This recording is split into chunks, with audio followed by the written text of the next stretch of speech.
தாங்கள் கூட்டணி குறித்து பேசுகிறோம் என தெரிந்தாலே தில்லியில் இருந்து வந்துவிடுகிறார்கள் என தாவேகா ஒருங்கிணைப்பாளர் செங்கோட்டையன் வேதனை தெரிவித்துள்ளார்.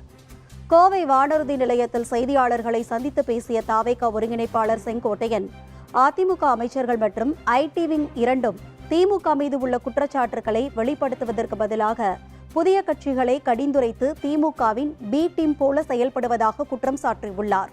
அரசியலில் எதிர்க்கட்சியாக இருக்கும் கட்சி புதிதாக தோன்றும் இயக்கத்தை கடிந்துரைப்பது வரலாற்றில் இல்லாத ஒன்று என தெரிவித்துள்ளார். எம்ஜிஆர் கட்சி தொடங்கிய காலத்திலும் இதுபோன்ற எதிர்ப்புகள் எழுந்ததாக நினைவூட்டிய செங்கோட்டையன், அவர் உயிர் உள்ளவரை முதலமைச்சராக இருந்தார் எனவும் அதுதான் வரலாறு எனவும் தெரிவித்துள்ளார். தாவேகாவுடன் கூட்டணிக்கு வர வேண்டும் என அமமுக பொதுச் செயலாளர் டிடிவி தினகரன் நினைத்தார் எனவும், சூழ்நிலை காரணமாக டிடிவி தினகரனால் தங்கள் கூட்டணிக்கு வர முடியவில்லை எனவும் தெரிவித்துள்ளார்.